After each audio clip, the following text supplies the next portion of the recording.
Hey guys, it's Andy from Estella's Revenge, and I'm here tonight with a review of Oracle Night by Paul Auster.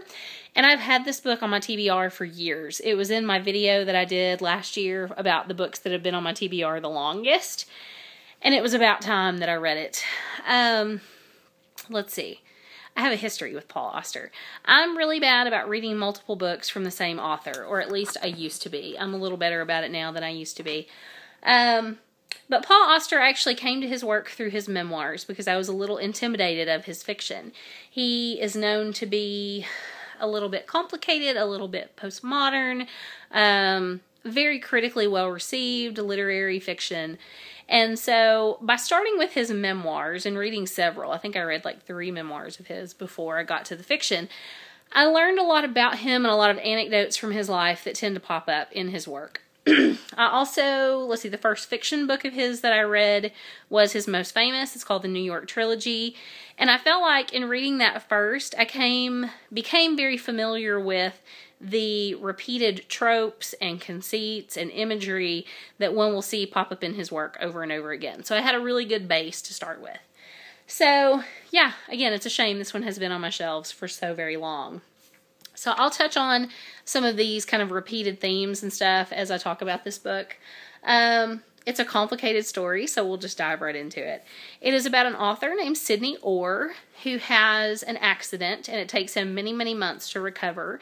And at the beginning of this book, he has gotten to a point that he can actually leave his house. He can go out, walk around his Brooklyn neighborhood, get some air, get some exercise, and have a sense of autonomy again.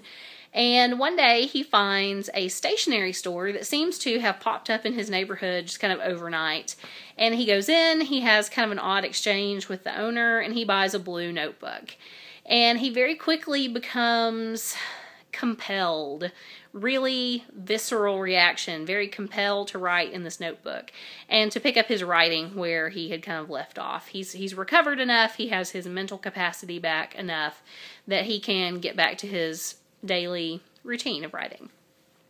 And so there are almost some odd, almost magical realist elements with this notebook and this compulsion to write. My dog is going to hijack this video right about now. So he decides that he is going to write a continuation of the Maltese Falcon, and he becomes very involved in what is a secondary narrative. It's very well examined. We are kind of following him in real time as he writes this story. And as he is writing this story, as he becomes more involved in his writing, he begins to block out or ignore some issues in his daily life that will come back to haunt him a little bit. And so straight off, we have some issues that Auster revisits over and over again. He is always examining the role of the writer, a writer's life, the author's practices, what it means to be a writer.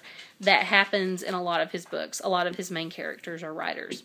Furthermore, we have the hard-boiled detective story. He does a lot of homages to that genre. He incorporates that into his fiction a lot. And so it was comforting. It was nice to see that come up in this book after I've seen it in other books of his. So some of the things that he has going on in his daily life that Sydney Orr has to deal with. He has some communication problems with his wife. He has a friend who is ill. This friend has his own family problems that kind of bleed over into Sydney's every day.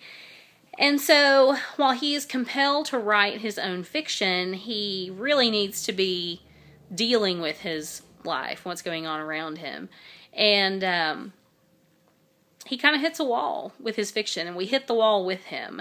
He abandons his story about the Maltese Falcon and begins to write a screenplay, which then fails. So I had a problem with this as a reader. I felt like this whole secondary narrative was really well developed, only to be dropped, kind of taken away from me, and that really affected my rating. When I first read this book, I gave it 3 of 5 stars. However, I have not stopped thinking about this book. And to me, that is the hallmark of a great author and a great reading experience, is that I can't let it go. And so what originally frustrated me is something that I have continually examined since I finished the book, and that has become very poignant to me. Life slaps Sydney Orr in the face. Even though he wants to be writing, he wants to be doing that thing that he is passionate about, sometimes we have to put aside or ignore or reevaluate our priorities to take care of number one, whether that's our family, whether that's our friends, whatever. And so upon reflection, weeks after the fact, I'm really pleased with this book. I really am quite amazed at what Auster was able to accomplish, even though I had some really mixed kind of negative feelings about it in the beginning. If I had to do it over again, I would probably give this a 4 out of 5 stars rather than 3. So in short, in long, I'm really glad that I read Oracle Night by Paul Auster. I would absolutely recommend that you read his work. Start with the New York trilogy since it was my favorite, and work from there. So I have plenty more of his stuff on my shelves. You will most likely see more reviews of Paul Auster's work. You guys have a great day. Bye.